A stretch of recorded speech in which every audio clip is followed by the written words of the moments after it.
Bueno, muy buenas tardes para todos y para todas. Antes de iniciar se preguntarán por qué estoy vestido así, pero bueno, número uno, estamos en octubre, ¿por qué no? Número dos, pues bueno, resulta que hago parte de la jefatura de un grupo scout y pues hoy estábamos celebrando el día y pues uno de mis chicos, de mis niños pequeños, se iba a ganar hoy su uniforme y al niño le encanta mucho la paleontología, entonces no me lo podía perder por nada del mundo, entonces pues trato de cumplir con todo, ¿no? Y bueno, y hoy estamos celebrando el día de los disfraces en el grupo. Entonces, por eso vengo hoy así. Entonces, eso va a ser esta charla un poquito inusual, porque pues creo que nunca había tenido la cara pintada, ni siquiera sé cómo me veo. Qué vergüenza. Pero, bueno, aunque no lo crean, soy licenciado en Biología de la Universidad Pedagógica Nacional. Soy paleontólogo, o bueno, paleoornitólogo, del Grupo de Investigación en Paleobiología e Historia Natural de la Universidad Nacional y actualmente estoy haciendo mis estudios de maestría en la Facultad de Ciencias de la Universidad de los Andes. Y bueno, sin más preámbulos, vamos a hablar un poquito sobre las aves del ayer, como se titula. ¿Por qué? Porque resulta que hoy en día a todo el mundo le gusta pajarear, ¿no? Y acá, y sabemos en Bogotá que tenemos Rupornis magnirostris y, bueno, muchas aves, ¿cierto? Pero es raro porque si bien en el mundo hay muchos pajarólogos, pajarólogas, sí, que les gusta pajarear, pero si ustedes miran en el mundo no hay muchos paleoornitólogos o paleoornitólogas. Son pocas las personas que nos dedicamos en el mundo a estudiar aves fósiles. Y Colombia pues no es la excepción. Colombia tiene apenas 2 paleoornitólogos. Y cuando hablamos de paleontología en Colombia, hablamos desde que la paleo en Colombia se empezó a hablar desde que vino Humboldt. ¿Sí? Humboldt vino 1799, 1803 más o menos, ese fue el tiempo que estuvo acá. Y él empezó a hablar de paleontología como tal acá en el territorio, pero a día de hoy, 2025, solo hay 2 paleoornitólogos. Entonces ahí está como bueno, ¿qué pasa acá? Y bueno, y es raro porque siempre que hablamos de paleontología pensamos en dinosaurios. Y pues bueno, para nadie es un secreto que las aves son dinosaurios. Entonces, ¿por qué no hay paleoornitólogos en Colombia o paleoornitólogas? Esa es la gran pregunta. Pero bueno, eso lo digo para que se motiven si quieren trabajar en paleoornitología. Y bueno, esta charla tiene muchos títulos, pero sí, básicamente vamos a hablar de esos 2 primeros registros de ave del terror que se han encontrado en este país. Ahorita vamos a adentrar un poquito más. Y otras aves fósiles en Colombia. Siéntanse felices porque de esta charla se van a ir con todo el estado del arte de las aves fósiles encontradas en Colombia. Si la charla dura 1 hora, entonces sepan que el estado del arte de verdad es realmente poco.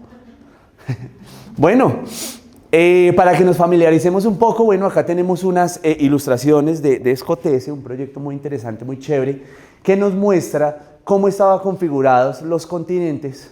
Eso me siento todo... Perdón, me siento épico.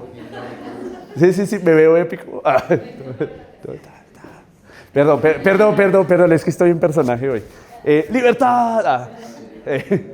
Perdón, los que vieron la película saben. Bueno, perdón. Bueno, vamos a mirar acá, vemos la configuración que tenía el Cretácico, el Devónico temprano, hace más o menos unos 400 millones de años. Teníamos unas masas de tierra que hasta ahora se estaban juntando y teníamos todo un océano gigante que se llamaba Pantalasa. ¿Listo?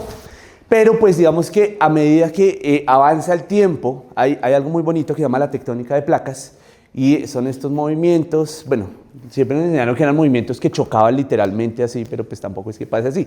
Hay movimientos de subducción, unas se meten por debajo de otras, etcétera. Una dinámica bien interesante, no es que choquen así como literalmente una balsa de roca flotando sobre roca derretida que choca y genera un temblor.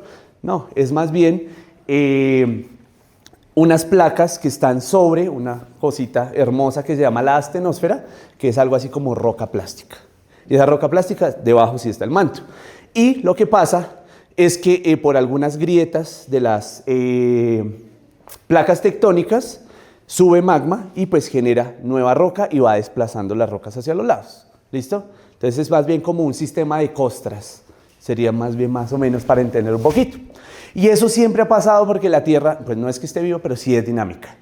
Y Acá vemos esta imagencita del Cretácico tardío, hace más o menos unos 90 millones de años, donde ya vemos, reconocemos una configuración, o al menos quiero creer que es así. Entonces vemos esta parte como Norteamérica, Suramérica, África y pues bueno, Eurasia, ¿cierto? Ya es una configuración un poco más reciente. Aquí no puse una imagen del Cretácico temprano, hace más o menos 130 millones de años, donde África y Suramérica estaban completamente unidos. ¿Listo? Entonces, eso para decirles pues, que la Tierra es dinámica y ha cambiado constantemente. Y todos estos cambios van a generar también o van a potenciar también que los organismos o más bien las poblaciones se diversifiquen. ¿Listo? Entonces, por ejemplo, pónganse a pensar el ejemplo clásico. En África hay una población de orangutanes. Se aíslan las dos, una queda a este lado, una a este lado, y pues se genera un río bastante ancho que no permite que las dos poblaciones pues interactúen, y eso con el paso de millones de años, o al menos miles tal vez, va a generar un proceso de especiación. Entonces esta población va a ser una especie diferente y esta otra. ¿Listo? Entonces todo esto se debe a esas dinámicas donde se generan montañas, se generan océanos, se generan ríos, se generan, bueno, etcétera, etcétera, etcétera. Bueno, siguiendo con la historia, aquí vemos la parte del Mioceno medio, que es donde nos vamos a centrar muy fuertemente. Si ustedes miran, la configuración ya está prácticamente actual. Ya India ya chocó contra Asia, ya se formaron los Himalayas, está la parte de Europa, todavía, bueno, no se han separado algunas cositas en África, y Suramérica es una isla gigante y está separada de otra isla gigante que es Norteamérica. ¿Por qué? Porque el Istmo de Panamá hace apenas 14 millones de años pues no se había levantado. ¿Listo? Entonces ahí es donde va nuestra historia, y aquí pues les muestro el último máximo glaciar hace más o menos unos 20.000 años, donde pues ya la configuración estaba prácticamente pues como la conocemos hoy día.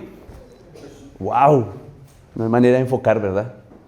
Bueno, aquí toca que me crean. Y es duro porque una de las personas, digamos, de los divulgadores científicos que yo más adoro en la vida es Carl Sagan. Y Carl Sagan decía, yo no quiero creer, yo quiero saber. Por esta perdónenmela, ¿no? Entonces pido disculpas por el disfraz y por decirles que me crean.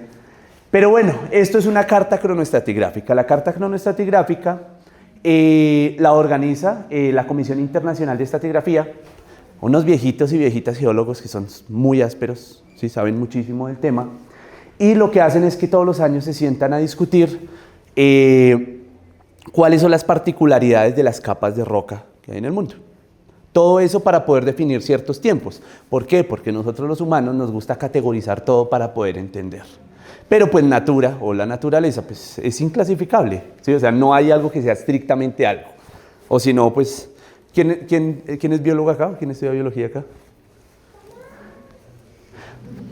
Mamá, para que me digan qué es una especie. Exacto, precisamente pues sí, es un poco difícil de explicarlo, pues porque es algo que pues prácticamente es inclasificable, ¿sí? Solo que nosotros sí hacemos todo lo posible por tratar de categorizar todo y por tratar de empacar todo en cajoncitos. La ropa interior, el cajón de la ropa interior van las medias, los cucos, me imagino, ¿verdad?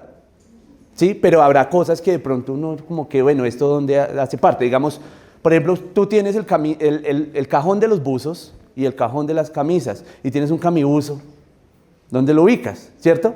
A eso es a lo que voy. Entonces, para eso hay personas que trabajan muchísimo y se gastan mucho las pestañas y la cabecita tratando de mirar en qué cajón pueden organizar todo. En biología lo llamamos taxonomía, pues acá simplemente pues lo llamamos como la organización del tiempo de una carta cronoestratigráfica. Historia larga, corta. Aquí, esta carta se lee de aquí hacia allá, después así, así y así. Es decir, acá tiene 4.600 millones de años, que es más o menos la edad en que se ha datado la Tierra, y pues allá en la puntica arriba vemos el hoy. ¿Listo? Y todo esto es todo lo que ha pasado, y todo esto está categorizado por diferentes eventos. Por ejemplo, en el colegio a nosotros siempre nos enseñaron las 3 famosas eras geológicas que son.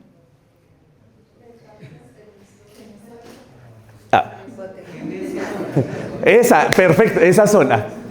Listo, ¿la más antigua cuál es? Las eras como tal, entonces Paleozoico, Mesozoico y Cenozoico. Las eras, como tal, las eras grandotas. Listo. Pues resulta que esas eras se distinguen, es porque, digamos, en el Paleozoico lo máximo que llegó a haber fueron unas primeras formas de vida reptilianas. Entonces, desde organizaciones unicelulares hasta unos reptiles podría ser. Eso sería el Paleozoico. Pero después, cuando ya llega el Mesozoico es donde estalla el tema de la diversificación de los reptiles. Entonces, el Mesozoico lo llaman la era de los reptiles. ¿Sí? ¿Por qué? Porque pues, desde el Triásico surgen los famosos dinosaurios, se extinguen al final del Cretácico. Entonces, bueno, digamos que la era de los reptiles. Pero bueno, no, también las angiospermas y bueno, otros taxones interesantes. Y en el Cenozoico, ¿qué es lo que marca la particularidad del Cenozoico? La era de los mamíferos, pero también de las aves, de la diversificación de las aves y la diversificación de las angiospermas, de las plantas con flor. ¿Listo?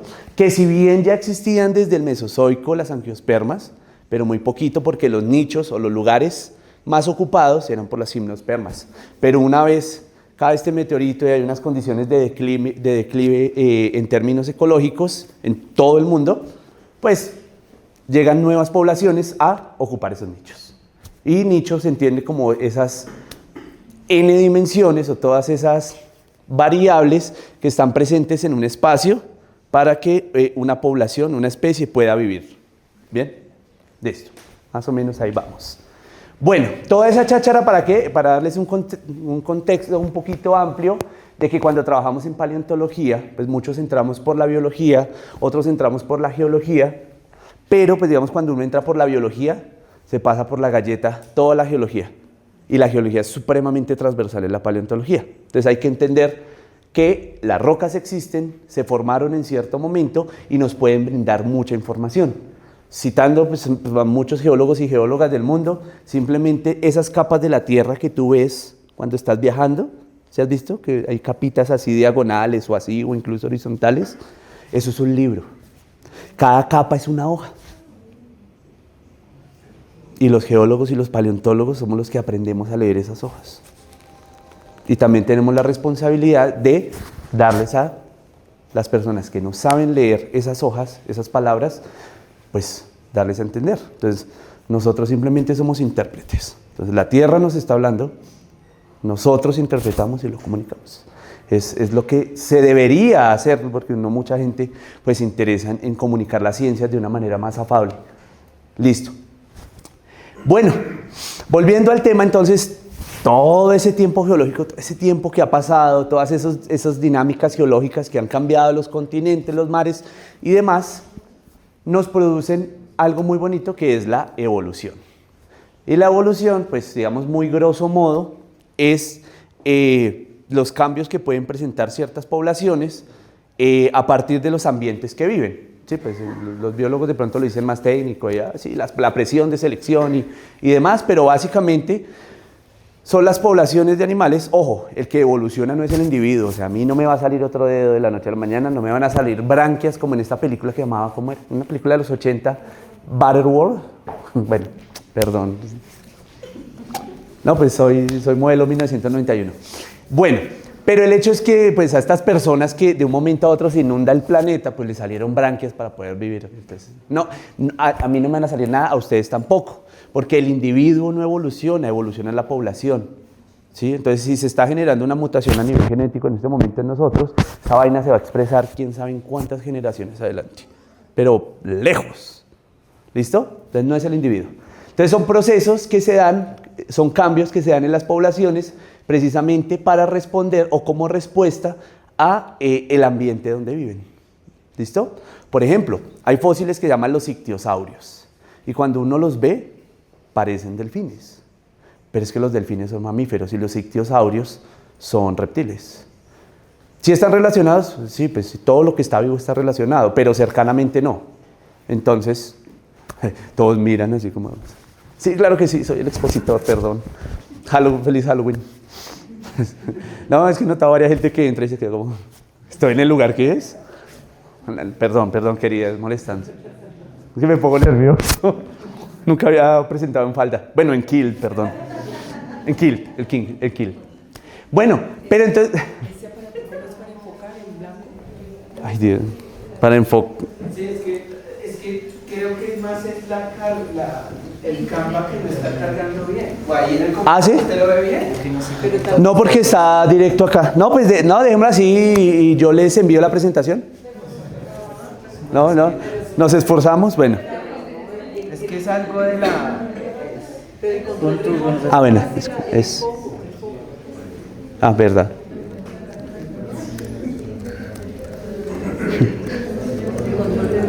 Yo siempre soy así chistoso. Marco echa risa. Bueno, yo creo que toca estar así No, para la no, es que presentación. no es el control, es cómo se... Ah, es el dispositivo. Porque es que no se le ha cambiado nada a las otras exposiciones. Ah, caray. Ah, bueno. Ah, veremos a ver cómo nos va Y entonces. no lo puedes descargar. Bueno, si no. Ah, ¿hay cargo mejorcito o no? No. Oh. Ah, Gracias, Chalo. De pronto tocas como recarga si quieres. sí, recargar. ¿Sí? Ay, perdón. No, pero sale muy chévere, entonces, bien. Bueno, entonces toda esta cháchara, pues mostrándoles un poquito cómo han sido los procesos de los cambios geológicos en la Tierra, qué es la evolución, ¿cierto? Cómo los geólogos pues organizan como todo ese discurso, todo para hablarles de, bueno, esta imagen es extraída de este documental, ¿cómo se llama? La vida en nuestro planeta, si mal no recuerdo, de Netflix. Y pues hay un pedacito en donde hablan de las aves del terror. Y particularmente, pues bueno, ¿qué les cuento sobre las aves del terror? Pues básicamente, ¿qué es un ave del terror? Pues un ave del terror, sensu estricto, o pues...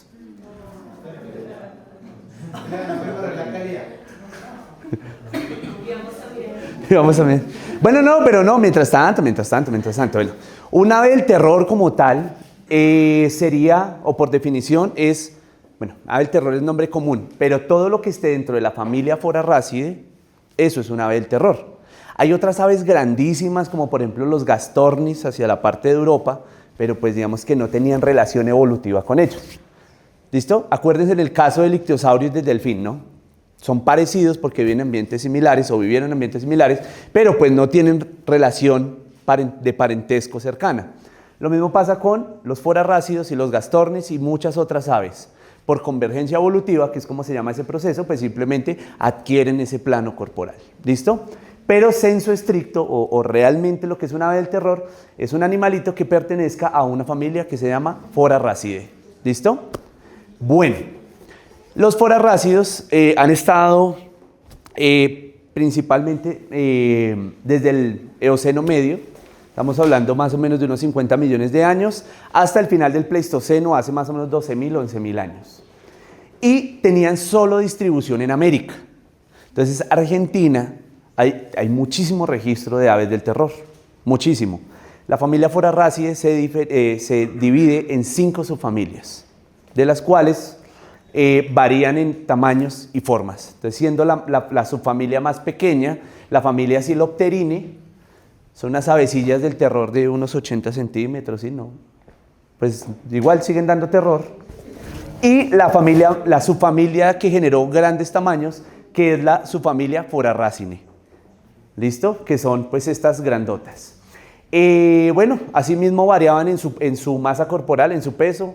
Podían pesar poquito, otras podían pesar pues muchísimo más. En el caso bueno, en nuestro caso, el primer registro de ave del terror, o bueno, el primero que encontramos, la estimación nos daba 156 kilogramos, y la segunda ave del terror que encontramos, la estimación nos daba 180 kilogramos. La primera, la estimación nos daba 2,5 metros de altura, la segunda más o menos 2,90 metros de altura. Casi los 3 metros. Entonces ahí ya quiero que entiendan un poco de por qué les llamaban aves del terror. Listo. Ahora, resulta que las aves del terror eran muy particulares. Pues si no más, bueno, una vez vi un avestruz en un zoológico y me le fue a acercar y pues esa vaina estira mucho el cuello. Y pues da miedo. Pero es un avestruz, por Dios. Estos animales eran más grandes y la cabeza era más o menos igual de ancha a toda la parte central del cuerpo. sea, no era como el avestruz que tiene una cabeza pequeña en comparación con un cuerpito grande. No, la cabeza de un ave del terror era más o menos proporcional al cuerpito. Entonces, por eso le llamaban el pico de hacha. Entonces, estas aves, digamos que su plano corporal está diseñado para correr.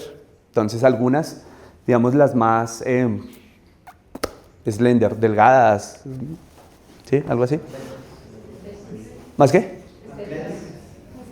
Sí, como más, bueno, más flaquitas, pues sí, más delgadillas. Podían correr mucho, ¿sí? Pero pues digamos los que ya tenían masas más grandes, pues ya digamos que las estimaciones dan para que no sea tan veloz. Entonces ahí hay unas discusiones increíbles de saber si las aves del terror eran carnívoras realmente, ¿sí? Pues digamos estas que eran flaquichas y corrían rápido, bueno, bien. Pero pues las grandotas ya empieza como el debate de si eran carnívoras o más bien eran de pronto carroñeras o de pronto eran cleptoparásitas. Que cleptoparásito es que digamos, no sé, yo cazo algo, lo maté y en ese momento llega un ave más grande que no caza, pero me espanta a mí y pues se come eso. O inclusive hay hipótesis que dicen que eran herbívoras. Entonces, hay unas discusiones interesantes, muy grandes, bueno, sí, como ñapita les comento, pues digamos que tenían una condición asinética, entonces ellos no podían mover mucho la cabeza. Digamos, ustedes ven un loro, un periquito y esas vainas, son así, pues ellos no. Ellos más bien tenían la cabeza como muy fija. Entonces, si sumamos todas esas características de correr, digamos de tener velocidad, de tener una masa grande y de tener esas cabezas, pues la hipótesis es que corrían y daban el machetazo con la cabeza. También sus familiares actuales, que son unas avecitas muy bonitas que se encuentran en Brasil y en Argentina, que son las seriemas, ellas pueden levantar el dedito así como tipo Jurassic Park, los Velociraptor. Sí, entonces lo pueden levantar, pero no es que los seriemas vayan corriendo y cojan a todo el mundo así a cuchilladas como la canción de Antonio Aguilar, ¿no? Sí, no, sí. Cuando dice que enmudeció el palenque cuando el giro enloquecido remataba a Macarena. Perdón, ¿no? Yo trato de ser lo más didáctico posible. Pues resulta que no era que saltaran y dieran cuchilladas, no, sino que simplemente la movilidad de ese dedo del pie les permite sujetar la presa, agarrarla cuando está en el suelo. Entonces simplemente como que la abrazan con ese dedo y ya ahí sí la picotean. ¿Listo? Entonces, algunas de las especies de aves del terror que se han encontrado esos deditos, esos huesitos de los pies y tienen la misma estructura que las seriemas actuales. Entonces también las pintamos con esa garrita prensil, pues. Bueno, y los países que más han encontrado son Argentina, seguido Uruguay, después hay 2 registros, uno en Brasil, uno en Perú, y unos registros de los más actuales están en Florida y en Texas. Eso era lo que se sabía de las aves del terror hasta ese momento. Todas estaban en el límite del trópico como tal, pero en la región neotropical como tal nunca se habían encontrado. Y los ambientes en los que vivían ellos, o más bien en donde se habían encontrado antes, eran unos ambientes de sabana, amplios, secos. Por eso es que acá, pues, Netflix nos lo pinta como en un ambiente como muy seco, muy árido, ¿verdad? Pero pues nada más alejado de la realidad para los especímenes que encontramos acá en Colombia. Y ya ahorita les voy contando el chismecito con chismecito. Bueno, esto ya se los había contado, habían especies pequeñitas, pues digamos que sí eran, por las estimaciones que hemos hecho de masa, o bueno, hemos hecho pues como comunidad paleontológica, ¿no?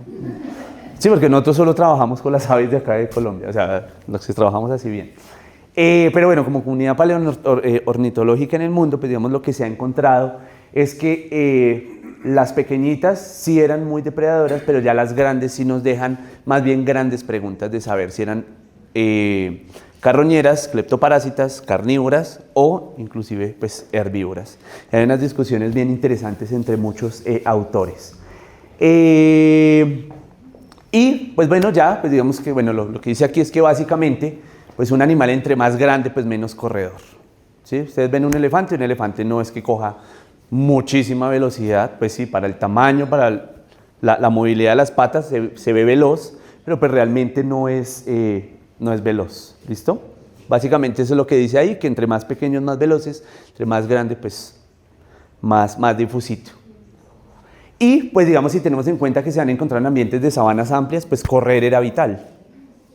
Pero entonces, bueno, antes de irme para allá, acá son algunos de los cráneos que se han encontrado en América, pues, las aves del terror son solo de América, de algunas de las especies, ¿listo? Y acá pues está la seriema, que es el pariente vivo actual. Entonces hay diferentes morfologías, diferentes tamaños y demás, pero digamos que comparten ciertas características, como por ejemplo la condición de no poder mover tanto el pescuezo. Bueno, todo esto ya me lo había adelantado. Entonces este es el arbolito de todas las especies, de las relaciones de parentesco, de todas las especies de aves del terror. Desde las más pequeñas, las más grandes y demás. Aquí en estos cuadritos pues están diferenciadas las 5 subfamilias que se han encontrado, y aquí lo que vemos fue esa tabla que vimos al principio, la de colorcitos, que nos está indicando cómo es que desde el Eoceno es que surgen las aves del terror y pues se mantuvieron hasta el Pleistoceno, que es como lo que nos muestra este gráfico así. ¿Listo? Pero bueno, mucha cháchara. Y esto era lo que les contaba de todos los registros de ave del terror. Vean que los más cercanos hacia el sur de Colombia están en el sur de Perú, sur de Brasil, bueno, sur oriente, y unos muy actuales hacia Florida y hacia la parte de Texas. Entonces, si miramos los tiempos de estos fósiles, pues bueno, acá hay una mezcolanza del Eoceno, del Oligoceno, del Mioceno, Plioceno y Pleistoceno. Y allá arriba solo tenemos del Pliopleistoceno, o sea, es decir, los de arriba son, todos los registros que se han encontrado en Norteamérica son de los más actuales. Y los más antiguos son acá. Entonces la hipótesis, ¿cuál es? Las aves del terror son de origen suramericano. Y si son de origen suramericano y el Istmo de Panamá no se levantó sino hasta hace más o menos entre 5 y 3 millones de años, entonces estas aves del terror, hasta ese punto, hasta hace más o menos 5 millones de años, tuvieron que habitar siempre Suramérica. Entonces, ¿qué fue lo que pasó? Nosotros principalmente trabajamos en el desierto de la Tatacoa. Las rocas que están en la superficie del desierto de la Tatacoa, la mayoría al menos, son del Mioceno medio. Es decir, esas rocas tienen se formaron entre hace 16 millones de años y 10.5 millones de años. Promedio, 13 millones de años está fantástico. O sea, si se van con la idea de que la mayoría de rocas de la Tatacoa tienen 13 millones de años, bien. También tiene rocas del Jurásico como de 190 millones de años a la parte norte, tiene unos parchecitos, un parchecito chiquitico del Cretácico inferior como 130 millones de años, y tiene parches grandes de Pleistoceno, es decir, de hace entre 2 millones de años y 12.000 años. Pero el grueso de la Tatacoa, lo que más vamos a encontrar en la Tatacoa son rocas que se formaron hace más o menos 13 millones de años. ¿Listo? Y es en la Tatacoa donde hace 20 años se encontró estas aves del terror. ¿Listo? Perdón si me adelanto mucho. Esto era lo que les estaba diciendo. Más o menos 13 millones de años son las rocas que afloran en la Tatacoa, y hace 13 millones de años más o menos la configuración del planeta era esta. Suramérica, muy bello, pero estaba aislado de Norteamérica. Y eso nos daba una configuración muy interesante para lo que hemos encontrado en la Tatacoa como gremio, y es que el mar ingresaba por la parte norte de Colombia y hacia la parte central de Colombia formaba un sistema interesante de ríos. Pero, como yo suelo decir, el río Magdalena y el río Amazonas comían chitos al lado de los ríos que alimentaban un sistema enorme, increíble, que es el sistema Pebas. Entonces, el mar ingresaba por el norte de Colombia, formaba muchos canales, muchos ríos, lagunas, bueno, un sistema complejo, y lo que hacía era alimentar unos sistemas grandes de lagos que estaban hacia la parte de Ecuador, el norte de Perú, noroccidente de Brasil y pues suroccidente de Colombia, formando el sistema Pebas. ¿Cómo que hemos sabido todo eso? Bueno, hay diferentes técnicas desde la geología, isótopos, la descripción de las facies, que serían las características de las rocas, los mismos fósiles. Entonces uno dice, ¿pero en serio? ¿Será que hubo un lago así gigantote? Pues resulta que para el Mioceno medio hemos encontrado unas especies muy interesantes. Por ahora les voy a hablar de Stupendemys geográfica, la especie de tortuga dulceacuícola más grande del mundo. Es colombiana. Bueno, no era colombiana, porque pues, Colombia no existía en ese momento. Más bien se ha encontrado en el territorio que actualmente llamamos Colombia, pues. Y los adultos de esa tortuga medían 4 metros. Y acuérdense que cuando hablamos de una especie no hablamos de un individuo. Aquí en este recinto, al menos grosso modo, hay solo una especie. Y tal vez como 60 individuos. Entonces, cuando hablamos de que había una especie llamada Stupendemys geográfica, piensen en que hubo muchos individuos de esos tamaños. Hace 2 años tuve la fortuna de sacar mi primera Stupendemys en el desierto de la Tatacoa. Era una juvenil y solo el caparazón era más grande que yo. Entonces, ahorita sí que podemos ver la fotico. Entonces, es súper interesante. Y esto les presento pues la parte norte de Sudamérica hace 13 millones de años, donde todo básicamente era un bosque húmedo tropical.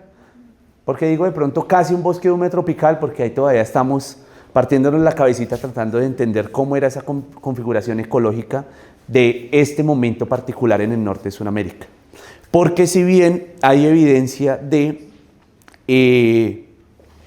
muchas plantas, bueno, hay mucha evidencia como tal de un bosque húmedo tropical como el Amazonas, pero no era tan tupido como el Amazonas, sino más bien lo que estamos pensando es que es más parecido como a los llanos, pero unos super llanos gigantes. Entonces, ustedes ven que los llanos tienen unos ríos, tienen unos bosques riparios, bueno, unos bosquecitos en los bordes de los ríos, unas llanuras de inundación así planas, ¿sí? Esos son los famosos morichales que se llenan y bueno, como la canción de, bueno, ya no voy a decir más canciones, pero sí el himno del Meta, ¿no? Ay, mi llanura. Bueno, perdón, es que también me gusta la cultura pop. No se nota. Libertad, no mentiras. Entonces lo que estamos pensando es que, digamos, estos sistemas tan macro, tan gigantes, de pronto eran sí muy similares a la Amazonía, pero también tenían unas características muy similares a los llanos. Sí, como unos mosaicos de muy tupido, mucha cobertura vegetal, muchas llanuras de inundación, muchas planicies, porque tenemos muchos animales corredores. Para empezar, las aves del terror. Pero también tenemos unos cocodrilos, que actualmente los cocodrilianos, tanto caimanes, aligatores, bueno, todo el grupo de los cocodrilianos caminan así, ¿no? ¿Sí? ¿No los han visto? Sí. Se ríe. No, pregúntele a mis estudiantes y verá que soy igual, ¿cierto, Marco? Sí, siempre es la misma historia, siempre estoy riendo. Pero entonces habían cocodrilos con las patas aquí bien debajo, como un perro, se llamaban cebecidos. Y eso se le han calculado las velocidades y eran supremamente rápidos. Y se le sumaba a los esparazodones y bueno, teníamos muchos animales corredores. Entonces pues no podía ser tan tupido como el Amazonas porque pues digamos que estos animales, sus diseños y sus planos corporales eran más corredores. Entonces tenía que haber planicies y aprovechaban también pues las llanuras de inundación. Bueno, y ese lugar tan bonito, como decimos con mis amigos, ese lugar tan bonito con llanuras de inundación, ríos, cobertura vegetal, ¿está aquí entre nosotros? Pues resulta que ya no. Les presento a los que no conocen el desierto de la Tatacoa. Le llaman desierto porque pues tenemos la mala costumbre de llamarle desierto a todo donde no hay plantas, pero pues nada más alejado de la realidad. Esto no es un desierto, esto es un bosque seco tropical. ¿Listo? Y los bosques secos tropicales no es que sean así sin vegetación, más bien los bosques secos tropicales se ven así como se ve allá arribita, son tupidos, solo pues que la humedad relativa pues es mucho más baja y tiene otras particularidades ecológicas, pero pues no es un desierto, ¿listo? Más bien son ecosistemas pues sí secos, pues el bioma como tal lo describieron como en el 70, Walter 1970, y describe el bioma precisamente de bosque seco tropical.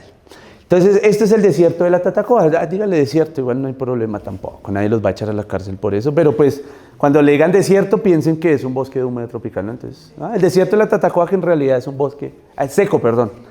Ese es otro problema que siempre he tenido. Gracias. Listo. Esto tan hermoso, esto a mí me encanta, y es porque me enamoré de la geología. Esto se conoce como una columna estratigráfica. ¿Qué es una columna estratigráfica? O sea, uy, esa vaina tan bonita que es, parece una milhoja, un red velvet, ese de allá. Se ríen. Bueno, pues resulta, jóvenes y jóvenes, que pues inclusive en este momento se está sedimentando, valga la redundancia, sedimento, en este momento. Solo que nosotros pues limpiamos. Cuando ustedes se van de vacaciones o se van a trabajar un mes, 2 meses y vuelven, encuentran una cobertura de tierra encima, ¿cierto? Ahora piensen en millones de años, si nadie limpiara, eso se va a acumular, ¿cierto? El sedimento se precipita del suelo. Y en las condiciones acuáticas se precipita mucho más, ¿sí? Entonces, pues si estamos hablando que el sistema P va a ser un sistema de ríos, lagos y demás, pues vamos a tener la sedimentación de ciertas capas, ¿cierto? Vamos a ver capas que se depositan, como cuando ustedes se toman el tinto en la mañana, ustedes no se toman el cuncho.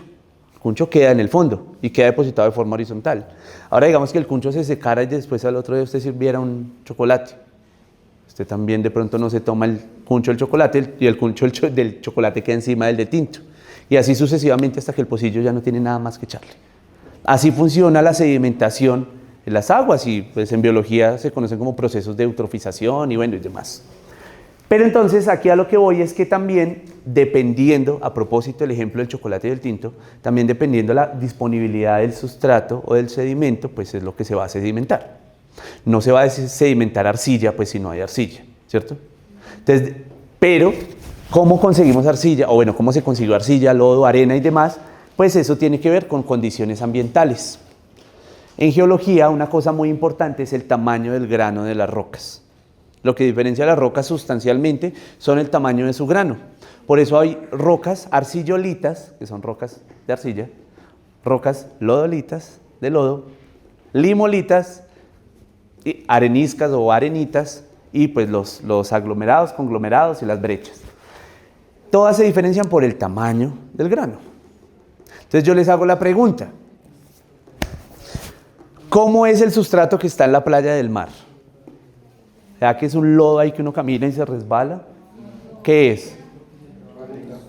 Arenita, es como arenita, ¿cierto? Es como arena y uno la ve y esto. Y dependiendo del oleaje, transporta arena que se ve gruesa o arena muy fina. Hace unos días estábamos con los estudiantes en Nuquí y precisamente estábamos mirando como esos patroncillos como de sedimentación de arenas. Listo, pero bueno, bien, el mar, arenas. Listo, ahora vámonos a una laguna. ¿Han tenido la oportunidad de una laguna, un lago o algo? ¿Cómo es el suelo de esa orilla? ¿Será que es la misma arena de la playa o cambia? ¿Más gruesa, más delgada, más menuda?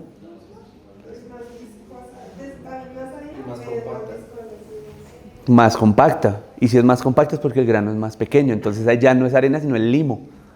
Se sienten los granos igual, pero se compacta más.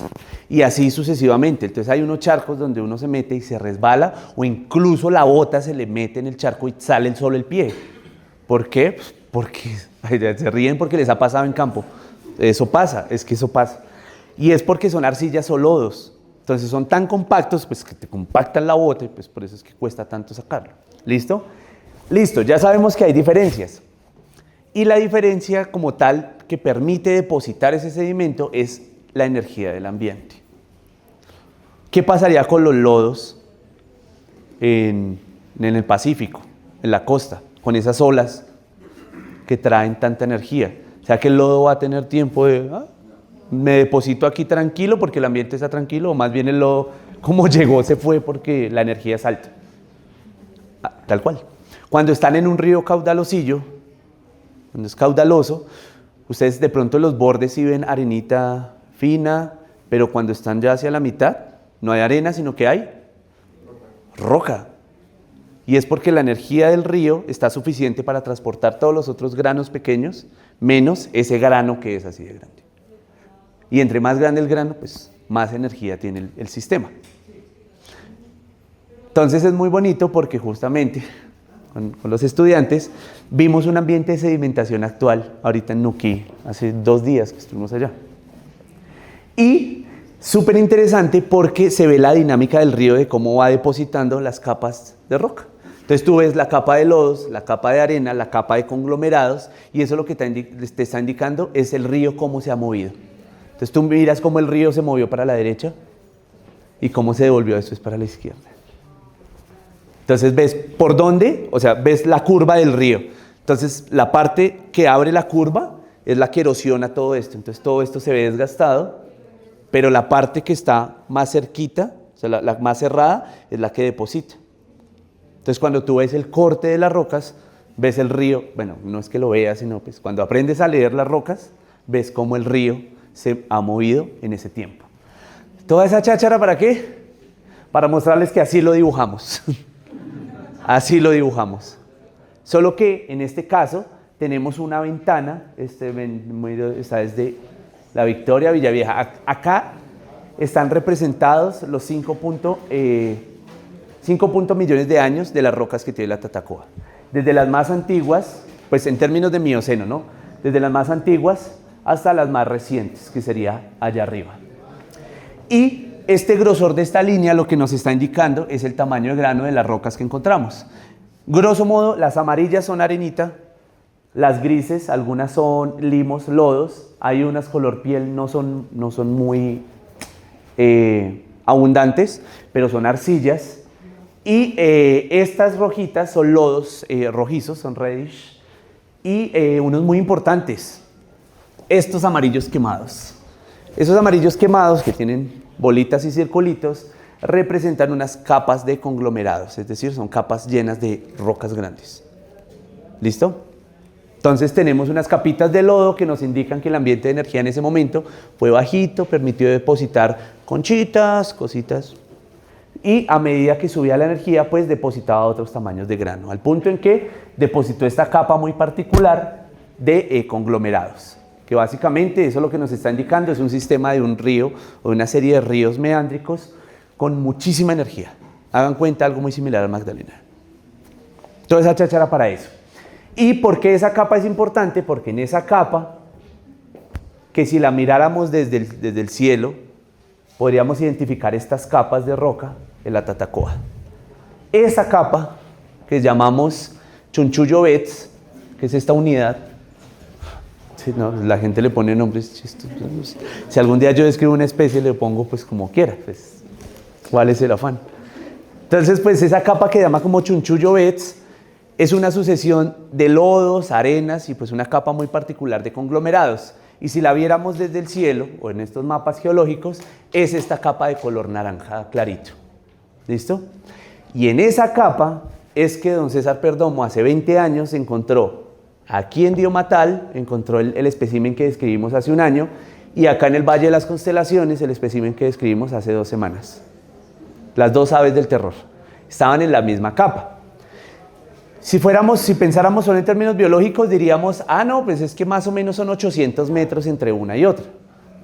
Pero pues es que por eso les decía que hay que tener en cuenta la geología. ¿Por qué?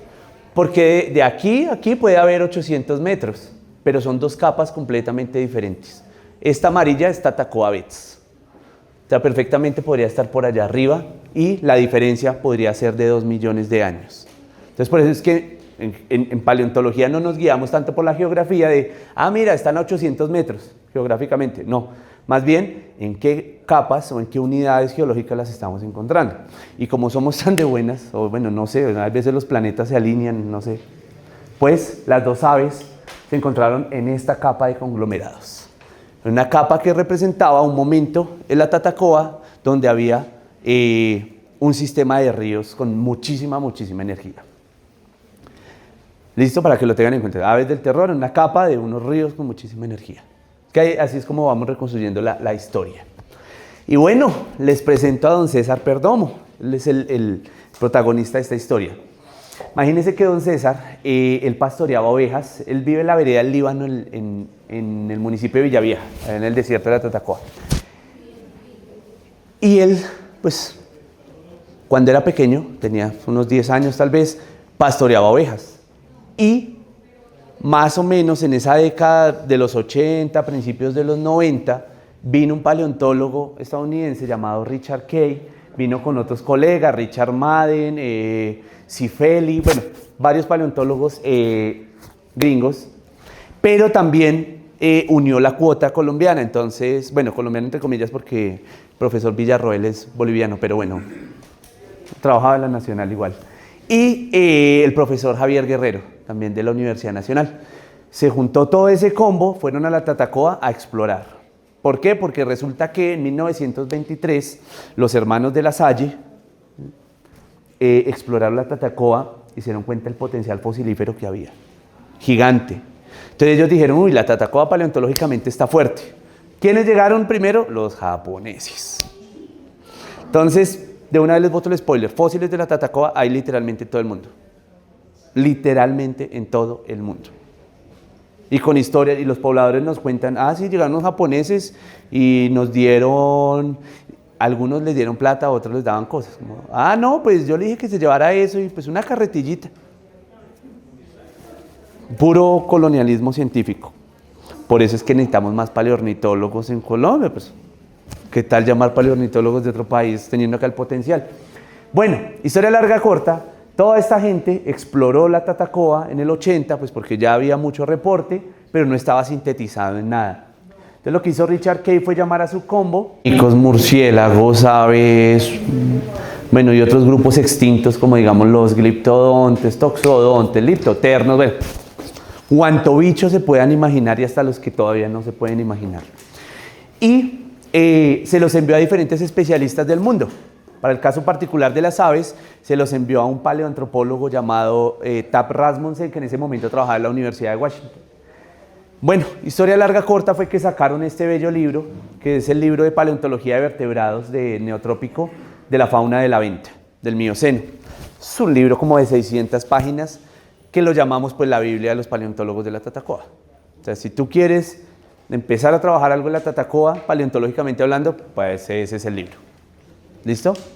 Se ha encontrado muchísimo más, pues esto se publicó en el 97, del 97 a hoy día, ay Dios mío, casi 30 años.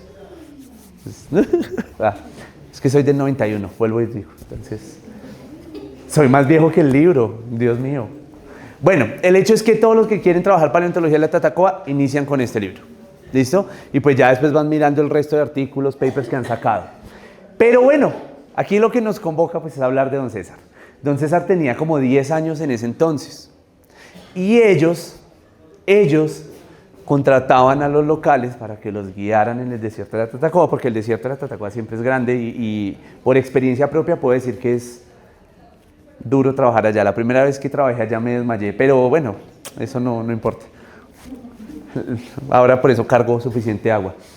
Y resulta que don César pues los acompañaba cuando era niño. Entonces es muy interesante lo que hay ahí, porque si ustedes le preguntan a don César su nivel escolar como tal de sus cartones, va a decir pues que sí estuvo en la escuela en primaria ya. Pero fue estudiante de estos paleontólogos, o sea, fue estudiante, o sea, Javier Guerrero en términos de geología en Colombia es Javier Guerrero. Igual que Camilo Montes, igual que Carlos Jaramillo, es como Fernando de Tallos, es gente muy dura. Y César se les pegaba a ellos, y no solo a ellos, sino a todos. Entonces se puede decir que César aprendió de Carlos Villarroel, aprendió de Javier Guerrero, aprendió de los Richards, que era Richard Kay, Richard Madden, y mucha gente más. Entonces, y don César sabe. Pero entonces resulta que estalla el conflicto social, llega la Tatacoa como tal, pues como buen gringo se va, todos se van, esto queda como, el libro sale publicado allá inclusive en, ese libro no recuerdo de qué editorial es en este momento, pero bueno, como sea, Estados Unidos. No, Cambridge. Bueno, como sea, no fue acá. Y pues resulta que Cecitar todo niño, pues a él no se lo llevaron obviamente porque era de acá. Y Cecitar dijo, no, pues esperemos que el conflicto baje y pues yo recolecto fósiles como me enseñaron y cuando ellos vuelvan pues les digo, vea lo que encontré en este tiempo que no estuvieron. Pues nunca volvieron. Pues estamos a 5 de octubre de 2025, no han vuelto. Pero, fortuna de que nos hemos formado muchos paleontólogos y paleontólogas desde el 97 en Colombia que sí hemos vuelto. Entonces, ¿qué pasó? Les presento aquí lo que llaman el mesón de la Tatacoa. Esta es la vereda del Líbano. Y a diferencia de muchas otras veredas, vea que no hay arbolitos, no está chévere, no se ve el riachuelo, seco. Y aquí Cecitar montó su negocio que se llama el Mesón de la Tatacoa, que es un restaurante con hostales, con cabañitas. Pero bueno, aparte de la cuña de venga y visítenos, les muestro, a diferencia de todos los museos que de pronto ustedes habrán conocido, no mentira, no todos porque ahorita hay una renovación del concepto museal, de museo. Les presento el Museo de la Tormenta, uno de los museos más importantes en términos paleontológicos del país. Y es una enramadita. Es una enramadita. ¿Por qué? Porque siempre cuando pensamos en museos, pues bueno, pensamos en los clásicos museos allá del norte global, ¿no? Y con esas osamentas gigantes y los qué investigadores allá trabajando, y los curadores y demás. Pero pues vean, el Museo de la Tormenta. El museo que en este momento está albergando los 2 primeros registros de ave del terror hallados al norte de Sudamérica. Ese. Las 2 aves del terror, las únicas 2 aves del terror que se han encontrado al norte de Sudamérica, están adscritas a ese museo y están guardadas en la bodega de ese museo que queda justamente aquí en ese techo azul. Entonces, para que ustedes digan como eso, los 2 primeros reportes de aves del terror, un hito, pues no, pues hay muchos hitos paleontológicos en Colombia muy increíbles, pero pues uno de los hitos chiquititos de la paleontología colombiana y están allá almacenados. ¿Y por qué? Porque es chévere, porque el Servicio Geológico Colombiano, en el 2018 sacaron el decreto 1353 que permite, pone al Servicio Geológico para que esté pendiente del patrimonio paleontológico, y ellos a su vez sacan la resolución D192, a mí en lo personal me gusta, y es que promueve la tenencia de colecciones biológicas a las personas del territorio. Entonces aquí el Servicio Geológico respalda 100% a partir del decreto y la resolución al Museo de la Tormenta, así como respalda el Museo de la Vida en Floresta, así como respalda el Museo de la Tatacoa de los hermanos Vanegas de la Tatacoa, así como respalda el Museo de Don Sadi, que ¿cómo es que se llama? Los Patios, en Santander, el Museo de Agualinda y el museo que hay en La Peña, se me va el nombre, se me va. A lo que voy es que hay muchos museos comunitarios que están apoyados por la ley.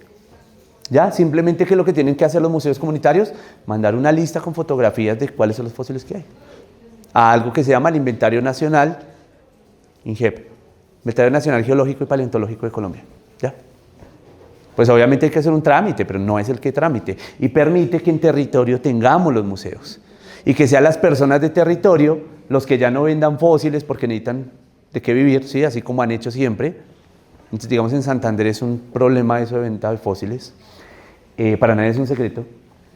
Pero entonces los permite tener una renovación económica, ¿sí? Un replanteamiento económico. Entonces ya no venden los fósiles, sino que ahora los albergan en espacios museales, les hacen curaduría, pues donde permiten que pues, de pronto lleguemos personas con conocimiento pues, un poco más académico, les enseñemos a preparar los fósiles, a almacenarlos y también a identificar los caracteres, para que digan, esto es un toxodonte o esto es un ave del terror. Entonces es muy importante, es un proceso de apropiación social del conocimiento científico que hay directamente en los territorios, que a mí me parece fantástico. Listo. Mucha cháchara. Yo hablo mucha cháchara. Primer registro de ave del terror encontrado al norte de Sudamérica. Primero se llamaba MT0095 no sé qué guión algo. Después lo llamaron LT no sé qué.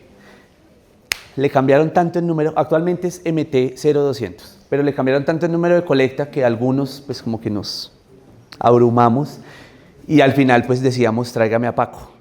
¿De dónde salió el nombre? Solo salió de un momento a otro. Entonces este espécimen lo llamamos Paco. Pues para no decir tráigame a RT no sé qué o a MT o porque es que cambió muchas veces de número, Paco, ya este es Paquito. Y este paper salió hace un año y pues lo identificamos como un ave del terror. ¿Qué es este hueso? Este hueso es la parte distal, es decir, la parte de más abajo de un tibiotarso. Los mamíferos tenemos tibia, así como las que pueden ver en el caminito ese. Ay, perdón, listo. ¿Cuántos tenemos más o menos para...? Por ahí como 5. Uy, Dios mío, listo, bueno. Básicamente este huesito es la parte de abajo de la pantorrilla que uno come de piernita de pollo, es eso, y es como así de grande. Listo, estimaciones, 2,5 metros. Eso salió hace un año. Y este hueso tenía 4 marcas, 1, 2, 3, 4. ¿Qué fue lo que encontramos? Eso salió publicado en mayo de este año. Pues resulta que estas marcas se las hizo un Purosaurus juvenil. ¿Qué era un Purosaurus? Un caimán de la época. Esa especie Purosaurus neivensis, un adulto medía 8 metros y un juvenil 4 metros más o menos. Entonces, no solo encontramos el primer registro del terror, sino que también tenía como una evidencia de interacción trófica. No sabemos si era la mordida de ataque, pues más bien inferimos que es una de transporte. Pero bueno, tenía mordidas, súper interesante. Y este, pues es el otro, este es Poncho, porque al igual que Paco, pues también cambió muchas veces de número. Entonces, pues sí, entonces para Paco, Poncho, Paco, Poncho. Ponchito es mucho más grande que Paco. O sea, Paco hace un año fue noticia porque era la ave del terror más grande encontrada en el mundo, con una estimación de 2,5 metros. Y hace 2 semanas sale Poncho con una aproximación de 2,90. Y ustedes ven este hueso, también es un tibio tarso, más o menos la misma estructura. Es una vaina súper masiva, súper gigante. Si esta charla hubiera sido la semana antepasada, hubieran podido ir a la Semana de la Paleontología en los Andes, era gratis. Ahí teníamos exhibido, toda la semana estuvo Ponchito exhibido. Pero bueno, tenemos 2 registros de aves del terror. Entonces aquí está la ilustración. Esta ilustración la hizo un amigo que se llama Andrés Bernal. Él aparece en Instagram como @ronoso y chandoso, bueno, roñoso y chandoso. Es que acá nos divertimos, la ciencia es chévere, vea. Entonces está Paquito, esta la ilustración la hizo Roñoso. Paco, esta pues sí fue tomada de internet, es un ave un poquito más rechoncha, que es Ponchito. Y acá ustedes ven la comparativa pues de Paco, que sería este café, Poncho, que sería este. Y ahí está en escala. Entonces vean que Paco es más slender, bueno, más delgadillo, y Poncho sí es mucho más robusto. Entonces ahí, como siempre digo, se abren más preguntas que respuestas. Entonces, era mejor cuando no sabíamos que había aves del terror. Porque ahora tenemos muchas más preguntas. ¿Por qué las más grandes en el mundo son las que vivían en el neotrópico? Entonces acuérdense que las otras vivían en sabanas abiertas y secas. Y las más grandes que se han encontrado en bosques húmedos tropicales, por así decirlo. Entonces hay unas preguntas como de, wow, ¿qué nichos ocupaban? Ahora, Paco y Poncho los ubicamos solo hasta nivel de su familia prácticamente. Son forarrácinos. ¿Cuál es el berraco problema? No sabemos si son de la misma especie o no. Puede ser que sean de la misma especie, pero que haya una variación intraespecífica, es decir, que haya diferencia entre poblaciones de la misma especie o incluso dimorfismo sexual, macho diferente a la hembra, o pueden ser de 2 especies diferentes, porque pues morfológicamente son diferentes. Ahí se abren muchísimas preguntas, como por ejemplo, si son 2 especies diferentes, ¿qué hacen? ¿Cómo pudieron convivir cómo eran las diferencias de nicho? Porque vivían en el mismo espacio. Solo en Argentina se han encontrado registros de capas geológicas donde hay 2 especies de aves del terror. Y este es el primer registro fuera de Argentina. Entonces se abren muchísimas más preguntas. ¿Qué hacen estos 2 viviendo juntos si eran especies diferentes? Y más bien, ¿cómo vivían juntos? Se abren muchísimas preguntas. Esta es una ilustración de más o menos cómo se pudo haber visto la Tatacoa hace 13 millones de años, con unos pacos corriendo por ahí, con unos ponchos también. Bueno, de pronto los ponchos no corrían, sino de pronto eran cleptoparásitos. Ahí hay montones de preguntas que se tienen que solucionar. ¿Cómo? Todavía no sé. Ojalá lo hagan antes de que se me extinga mi existencia. Pero, ay, Dios mío, ay, perdón. No solo se han encontrado aves del terror en Colombia, sino que también tenemos registros de otros tipos de aves. En la Tatacoa tenemos esta especie, Oasinoides magdalenae, que es un opistocomiforme, una pava hedionda. Ajá. Hace 13 millones de años teníamos pavas hediondas y vivían ahí en la Tatacoa. Es decir, ahí en los bordes de los ríos por donde el ave del terror tomaba agua y la atacó el Purosaurus, ahí habían nidos de pavas hediondas. También tenemos estas cositas hermosas. No son colibríes, son los jacamares. ¿Listo? Son piciformes. Caso particular, especie Galbula y Locoreutes. Pues ellos también son más de bosque húmedo tropical, lo cual pues le hace sentido a lo que hemos encontrado en la Tatacoa. Se encontró la parte proximal de un húmero, es decir, como este huesito de por acá. Pero para los que han visto un jacamar, estas cosas son como así. Ahora imagínense un húmero, yo los he visto, son como así. Paleontólogos haciendo magia. ¿Qué pasó? Ay. Y se marchó. Ah, no. Los carraos, los género Aramus. También hemos encontrado fósiles de estos animalitos en la Tatacoa. Estos son más de pantano y comen principalmente moluscos. También se han encontrado bastantes en la Tatacoa. Le hace sentido a que sea un bosque húmedo tropical con llanuras de inundación. Todo tiene sentido. Es que las aves del terror fueron las que nos cambiaron el chip y nos hicieron formular más preguntas que respuestas. Pero con estos animalitos todo iba bien. Esta vaina es hermosa. Los garzones soldados del Orinoco. Unas aves así. Y vuelan. ¡Ush! Son increíbles. Hemos encontrado varias y en un estudio que estamos trabajando encontramos otra. Son siconiformes, son como cigüeñitas. Especie Javirumicteria, se han encontrado fósiles de estos en la Tatacoa. También hemos encontrado otros fósiles. Este es el trabajo más reciente que estamos haciendo, todavía no lo hemos publicado, entonces de pronto sí, les colaboro, por favor no fotos, o si las toman pues no publicarlas, confío en ustedes, porque esto está siendo trabajado precisamente. Tenemos algunos registros de esta cigüeña americana, también a partir de unos huesillos de tarso, metatarso que encontramos. Aningas hemos encontrado muchísimas. Esto es lo que llaman pato aguja. Hemos encontrado muchísimas y en el registro paleontológico de Sudamérica, aningas hay todas las que quiera y en Norteamérica también. Pero pues acá en la Tatacoa hemos encontrado varios del género aninga. Esta es la primicia. Águila pescadora. Esto sí es primicia. Esto es primicia. Esto es primicia. Porque pues no habíamos encontrado águilas pescadoras en Colombia. Bueno, fósiles, perdón. Águilas pescadoras fósiles en Colombia no habíamos encontrado y las describimos a partir de este pequeño fragmento de carpo metacarpo, que es un huesito aquí como de la alita del animal. Pero no, pues, así como dirían los españoles, flipamos cuando la pudimos identificar. Increíble. Y esta es muy bella porque esta me trae un buen recuerdo porque precisamente este espécimen sí fue un día yo solito que lo identifiqué. Es una garza nocturna, un Nycticorax. Y está bien bello y yo le decía a los colegas, yo les decía, pues yo no soy pajarero actual, yo no soy ornitólogo, yo soy paleoornitólogo. Pero de actuales, estábamos pajareando allá en Nuquí con los estudiantes y ¿qué es eso? Un ave, en efecto. Dices que eres experto en aves, claro, sí, ¿esto qué es? Un ave. Sencillo. Perdón. Yo le decía a los colegas que yo no sabía cómo era un Nycticorax, pero si me ponían la parte distal de un tarso metatarso se lo podía identificar. Pero duré como 2 semanas sin saber cómo se ve un Nycticorax en la vida real. Entonces me causa mucha gracia también porque muchas veces como científicos pensamos mucho en los modelos o en mi caso, en el caso de los colegas muchas veces en los fósiles, pero no los interiorizamos. Ahorita que estábamos en Nuquí y veíamos las ballenas soplando, respirando, yo me imaginaba estar en el mar Cretácico de lo que hoy es Villa de Leyva y ver esos reptiles marinos saliendo a respirar con esos tamaños de 8 a 10 metros. ¡Wow! ¡Uf! Si me dan miedo las ballenas, pues los reptiles mucho más. Esto es otra primicia.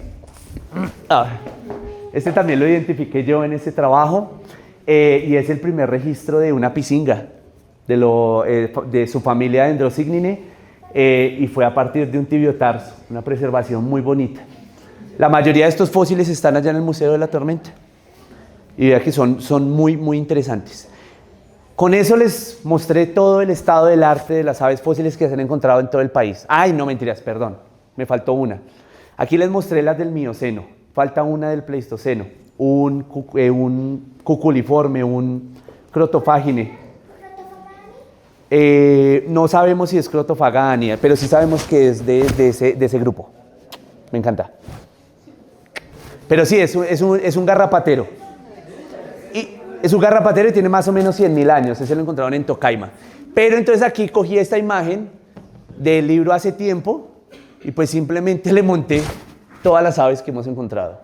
Pandiónidos, jacamares, aves del terror, javirús, pisingas, carraos, Nycticorax, opistocomiformes y se me deben volar otras que deben estar por ahí volando. Entonces, bueno. ¡Ay, no! Aquí está. Bien. Este tiene 100.000 años.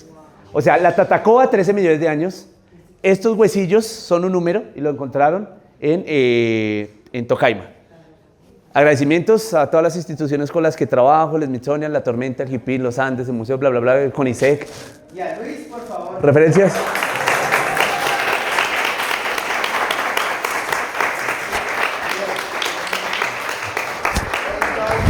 Bueno, pues agradecerles.